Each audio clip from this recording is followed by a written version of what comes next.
मेरठ में व्यापारी से सड़क पर नाक रगड़वाकर माफी मंगवाने के आरोपी ने अपनी गलती के लिए माफी मांगी है। आरोपी वकुल चपराना ने सोशल मीडिया पर माफीनामा पोस्ट किया है। इसमें उसने वैश्य समाज के लोगों से माफी मांगी है। उसका माफी वाला वीडियो तेजी से वायरल हो रहा है।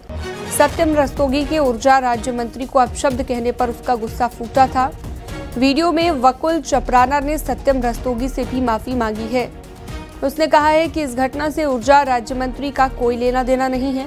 पुलिस वकुल चपराना की तलाश में जुटी हुई है।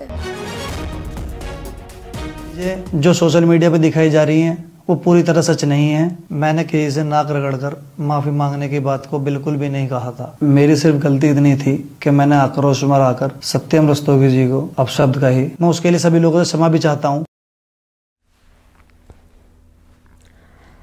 और बड़ी खबर बांदा से है, जहां पर दो बाइकों की आमने सामने टक्कर हो गई। हादसे में 3 लोगों की मौत हो गई है। बिसंडा थाना क्षेत्र के ओरन रोड की ये घटना बताई जा रही है, जहां पर ये 3 लोगों की हादसे में मौत हुई है। 2 बाइकों की आमने सामने टक्कर हुई, जिसके बाद हादसे में 3 लोगों की जान चली गई है।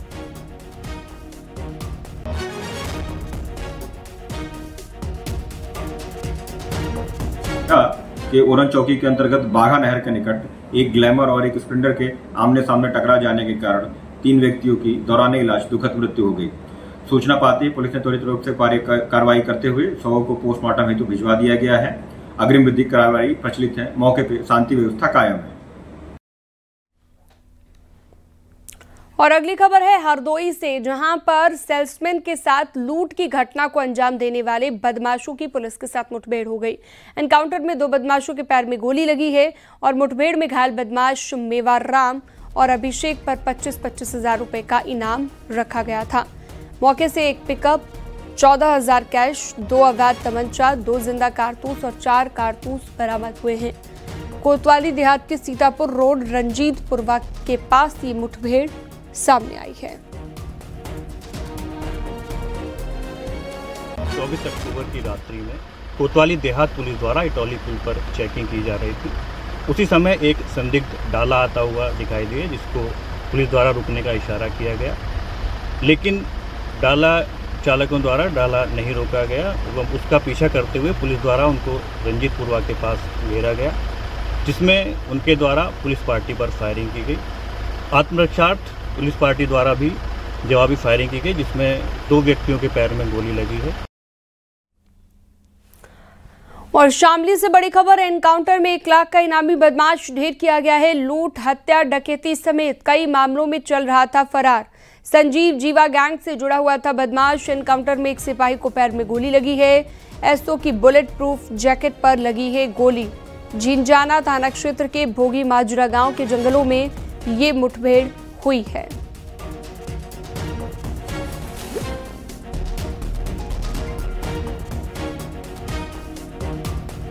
ये फैसल पे 2 दर्जन मुकदमे दर्ज हैं और सभी बहुत गंभीर धाराओं के हैं। गैंगस्टर है, हत्या है, रंगदारी मांगने की मुकदमे है, लूट है, ऐसे मुकदमे इसके ऊपर है। हमारे जनपद के भी 2 मुकदमे मानचित चल रहा था ये, और उसी पर 1 लाख रुपए का रिवार्ड हम लोग घोषित कराए थे गिरफ्तारी करने के लिए इसके। सर लगातार आप लोग अभी भी कॉम्बिंग कर रहे हैं सर, फरार बदमाश का कुछ पता चल पाया सर? अभी तो चूंकि वो गंभीर रूप से घायल हो गया था, उसके पास से मिले आधार कार्ड और पैन कार्ड से उसकी जानकारी हुई उसके बारे में। अभी उसने नाम तो नहीं बताया, चूंकि उसकी मृत्यु भी हो चुकी है उस गोली लगने से। तो उसके पास जो मोबाइल बरामद हुआ है या जो उसकी गाड़ी है, उसके माध्यम से हमारी टीम इसमें लगी हुई है और हम लोग जल्दी उसको ट्रैक करेंगे कौन सा उसके संग बदमाश आया हुआ था। शामली पुलिस और बदमाशों के बीच एक बार ताबड़तोड़ मुठभेड़ हुई है। शामली पुलिस ने 1 लाख रुपए के रिवार्डी फैसल को मुठभेड़ के बाद मार गिराया है। मैं इस वक्त उसी घटनास्थल पर मौजूद हूँ जहाँ पर ये पूरा घटनाक्रम हुआ है। तमाम पुलिस के अधिकारी यहाँ पर मौजूद हैं और जो बदमाश की बाइक है वो यहाँ पर जो है पड़ी हुई है। बताया जा रहा है कि एक लूट की घटना को जो है अंजाम देकर जो बदमाश फैसल था वो फरार हो रहा था अपने साथी के साथ। लगातार जो है पुलिस को उसकी सूचना मिली थी, जिस पर जो है पुलिस ने घेराबंदी कर बदमाश फैसल और उसके साथी को पकड़ने का प्रयास किया। और इसी जंगल में जो है जब बदमाश फैसल अपने साथी के साथ गुजर रहा था तो पुलिस की के साथ मुठभेड़ हुई और बदमाश फैसल ने अपने साथियों के साथ पुलिस पर फायरिंग कर दी, जिसमें जवाबी फायरिंग में पुलिस ने भी फायरिंग की और इसमें 1 लाख रुपए का जो इनामी फैसल है वो मारा गया है। कानपुर से अगली खबर। पार्क में कहासुनी के बाद आपस में भिड़े प्रेमी और प्रेमिका। प्रेमी प्रेमिका में कहासुनी से लात घुसे तक जात पहुंची बात। पार्क के अंदर प्रेमी प्रेमिका में जमकर चले हैं लात और घुसे।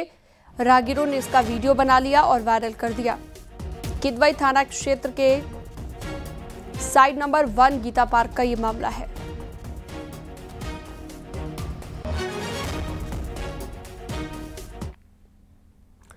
और बरेली से बड़ी खबर। डॉक्टर नफीस की बढ़ी मुश्किलें। डॉक्टर नफीस और उसकी पत्नी पर मुकदमा दर्ज किया गया है। वक्फ संपत्ति पर धोखाधड़ी कर कब्जा करने का आरोप लगा।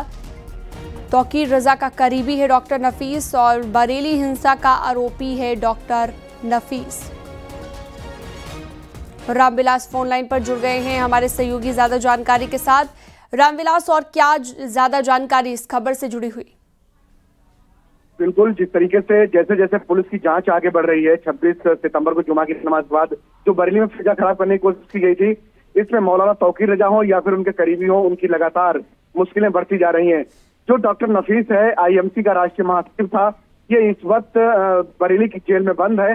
लेकिन अब इसके खिलाफ एक और मुकदमा दर्ज किया गया है। आरोप है कि इसने और इसकी पत्नी ने वक्फ संख्या 26A को धोखाधड़ी करके अपने नाम करवा लिया था, जिस पर मोहम्मद कमर नाम के एक व्यक्ति की शिकायत पर डॉक्टर नफीस और इसकी जो पत्नी है फरहत बेगम, उनके खिलाफ गंभीर धाराओं में मुकदमा दर्ज किया गया है। आरोप है कि जो 26A वक्फ संख्या है बरेली की, उसको इसने डॉक्टर नफीस ने धोखाधड़ी करके अपने और अपने पत्नी के नाम करवाया और बाद में इसकी डीड जो है अपने बेटों के नाम करवा दी।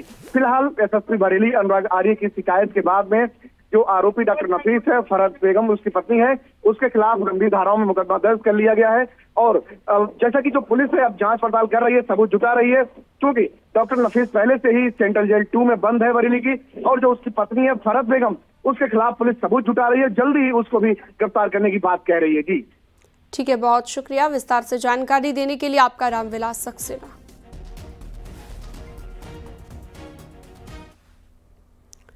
सीतापुर में रिश्ता टूटने पर बुलाई गई पंचायत में दोनों पक्ष आपस में भिड़ गए। महिला के मायके वालों ने ससुराल वालों की पिटाई कर दी। इसके बाद लड़के के घर वालों ने भी गाड़ियों पर पथराव कर दिया। इस पत्थरबाजी में राहगीर भी बाल बाल बच गए। हालांकि दोनों पक्षों ने कोतवाली में सुलह समझौता किया। आपको बता दें, लड़का लड़की की सगाई 23 मई को हुई थी, जबकि 30 नवंबर को शादी होनी थी। शहर कोतवाली इलाके की ये घटना बताई गई है।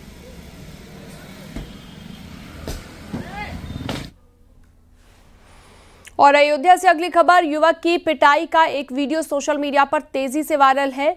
सिपाही पर युवक को पीटने का आरोप यहां पर लगा है। ठेले पर प्रसाद बेच रहे युवक को पीटने का वीडियो है। राम जन्मभूमि निकास द्वार के पास की घटना बताई जा रही है।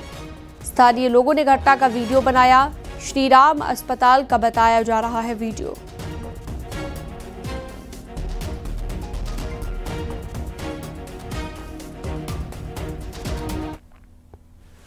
मिर्जापुर के विंध्याचल स्थित निजी अस्पताल के मार्केटिंग मैनेजर और अस्पताल के बाहर ठेला लगाने वाले दुकानदार के बीच मारपीट हुई है। दोनों के बीच पैसों को लेकर विवाद बताया जा रहा है। मारपीट में दोनों पक्ष घायल हुए और स्थानीय अस्पताल में दोनों का इलाज चल रहा है। प्रोजेक्ट मैनेजर की पत्नी भाजपा नेता बताई जा रही है। मारपीट के बाद वो मौके पर पहुंची और मिर्जापुर इलाहाबाद प्रयागराज राजमार्ग पर बैठकर हंगामा शुरू कर दिया, जिसमें महिला नेता ने पुलिस पर कार्रवाई न करने का आरोप लगाया। मारपीट के बाद पुलिस ने दुकानदार के खिलाफ मुकदमा दर्ज कराया है। शाम लगभग 6-7 बजे के बीच में थाना विंध्याचल क्षेत्र के अंतर्गत इंद्रावती अस्पताल के सामने दो पक्षों में आपस में वाद विवाद हुआ, जिसमें एक पक्ष शैलेंद्र सिंह जो कि इंद्रावती अस्पताल में ही मार्केटिंग मैनेजर हैं, तथा राकेश यादव जो कि चाय की दुकान अस्पताल के बाहर ही लगाता है, इनमें वाद विवाद हुआ, जिसमें राकेश यादव द्वारा शैलेंद्र सिंह तथा उनके बेटे के साथ मारपीटाई की गई और दोनों को जो है चोटें आई हैं। शैलेंद्र सिंह और उनके बेटे का इलाज इंद्रावती अस्पताल में ही चल रहा है। दोनों खतरे से बाहर हैं। और अगली खबर है हापुड़ से, जहां पर सिंभावली थाना क्षेत्र में दिन दहाड़े एक चोर क्लिनिक के अंदर ताला तोड़कर घुस गया। 20,000 कैश पर हाथ साफ कर दिया। ये घटना सीसीटीवी में कैद हो गई है। फिलहाल पुलिस शातिर चोर की तलाश में जुट गई है। जिस क्लिनिक में चोरी हुई वो एक होम्योपैथिक क्लिनिक है।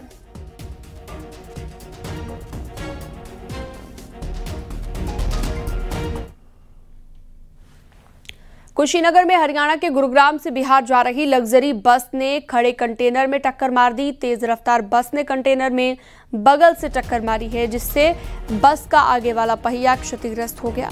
इस हादसे में स्लीपर में सोए यात्री गंभीर रूप से घायल हो गए। टक्कर होते ही बस में चीख पुकार मच गई। सभी यात्री बिहार के रहने वाले हैं और छठ मनाने के लिए घर जा रहे थे। इस हादसे में 12 से ज्यादा लोग घायल हो गए हैं, जिनमें से 4 की हालत गंभीर है। पुलिस और स्थानीय लोगों ने सभी घायलों को नजदीकी CHC में भर्ती कराया, जहां से गंभीर हालत में घायल लोगों को गोरखपुर मेडिकल कॉलेज रेफर किया गया।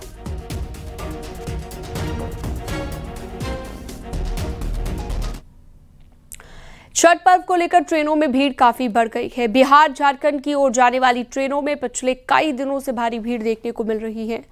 इन ट्रेनों में पैर रखने तक की जगह नहीं मिल रही है। लोग गेट पर लटक कर और टॉयलेट तक में सफर करने को मजबूर हैं। कुछ इमरजेंसी की खिड़कियों से अंदर घुसते हैं तो कुछ शौचालय की खिड़कियों से अंदर जाने की कोशिश करते हैं। कानपुर सेंट्रल स्टेशन पर RPF और GRP के जवान भीड़ को काबू करने के लिए जुटते नजर आ रहे हैं और रेल प्रशासन ने अतिरिक्त विशेष ट्रेनों की व्यवस्था की है, लेकिन यात्रियों की परेशानियां कम होने का नाम नहीं ले रही। यात्री जैसे तैसे अपनी जान जोखिम में डालकर अपने घर जा रहे हैं। छठ पूजा को लेकर भी ट्रेनों में अच्छा खासा रश देखने को मिल रहा है। जहां एक और दीपावली अभी समाप्ति हुई थी, तो छठ पूजा को लेकर भी ट्रेन में ओवर क्राउड आप देख सकते हैं। जहां तक कैमरे की नजर जा रही है, एक सीट पर किस तरह 5 से 6 लोग बैठ रहे हैं और एक उसमें जहां सिर्फ 6 लोगों की जगह होनी चाहिए, वहां 18 से 20 लोग हैं। एक कोच में 200 लोग भरे और इनके लगेज की हालत देखिए, क्योंकि हर व्यक्ति को अब त्योहार पर अपने घर पहुंचना जरूरी होता है। और ऐसे में कितनी दिक्कतें हो रही हैं सर? बहुत दिक्कत है। कैसे आप लोग बैठ पा रहे इतने लोग एक साथ? बहुत दिक्कत कष्ट आ रहे हैं सर। कितना दिक्कत? एडजस्ट करके जाना पड़ रहा है सर, क्या कर सकते हैं। त्योहार है, अपने त्योहार ऐसे ही मनाए जाएंगे, एडजस्ट कर करके जा रहे हैं। आप देख सकते हैं कि त्योहार है, घर जाना है। हालांकि रेलवे ने स्पेशल ट्रेन भी चलाई हैं, मगर उन ट्रेन से भी यहाँ उसकी भरपूर्ति नहीं हो पा रही है। कुछ लोग वॉशरूम में, कुछ लोग खिड़कियों से निकल के आ रहे हैं, कुछ लोग दरवाजों पर सफर कर रहे हैं और अपनी जिंदगी और जान जोखिम में डालकर यात्रा कर रहे हैं। अब देखना ये होगा कि जिम्मेदार इस पर क्या कार्रवाई करते हैं। मुझे आशीष पांडे के साथ Amit Ganju, news 18 Kanpur. Noida international airport निर्माण का काम आखिरी चरण में है। लगभग सारे बड़े काम पूरे कर लिए गए हैं। रनवे बनकर तैयार है, यात्रियों के रुकने का हॉल भी बना दिया गया है और रैंप भी बना दिए गए हैं। एस्केलेटर और सीढ़ियों का काम भी पूरा हो गया है। सुरक्षा सेल और कंट्रोल रूम के निर्माण को भी पूरा कर लिया गया है। यात्रियों की गाड़ी पार्किंग का काम आखिरी दौर में है। एयरपोर्ट की अब फिनिशिंग भी की जा रही है, लेकिन अभी तक एयरड्रोम लाइसेंस नहीं मिला है। ऐसे में नोएडा इंटरनेशनल एयरपोर्ट के शुभारंभ की तारीख एक बार फिर से बढ़ने का अनुमान है। 30 अक्टूबर को एयरपोर्ट का शुभारंभ होना था।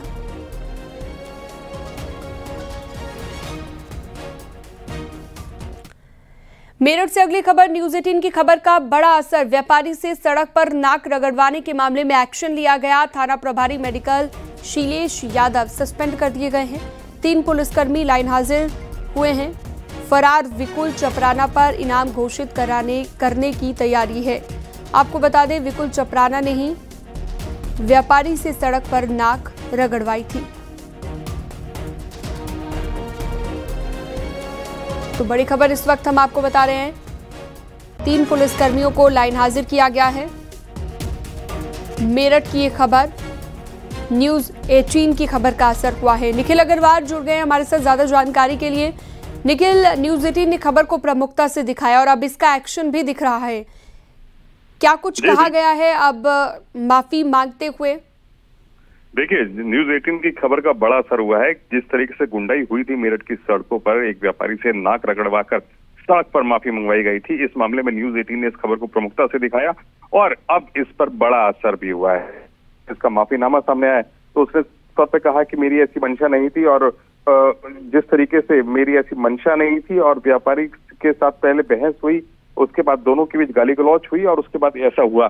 लेकिन साफ तौर पर है कि लीपापोती है। अब जो आरोपी विकुल चपराना है वो अपनी गलतियों पर माफी मांगता तो नजर आ रहा है, क्योंकि कानूनी शिकंजा बेहद कस चुका है। इनाम की तैयारी उस पर हो रही है, आरोपी फरार है और पुलिस ने गंभीर धाराओं में मुकदमा दर्ज कर लिया था और उसके बाद धाराएं भी बढ़ाई गई।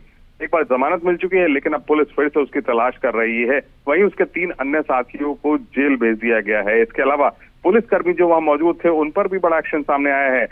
जो 3 पुलिसकर्मी मौजूद थे उन्हें लाइन हाजिर कर दिया गया है और थाना प्रभारी को सस्पेंड कर दिया गया है। एसएसपी विपिन ताड़ा ने कार्रवाई की है और अब इस आरोपी विकुल चपराना पर इनाम घोषित करने की तैयारी की जा रही है। यानी सीधी बात है कि योगी सरकार में इस तरह की गुस्ताखी करने वालों की कोई जगह नहीं है। बिल्कुल कोई जगह नहीं है इस तरह की गुस्ताखी करने वालों की। बहुत शुक्रिया निखिल, आपने विस्तार से जानकारी दी।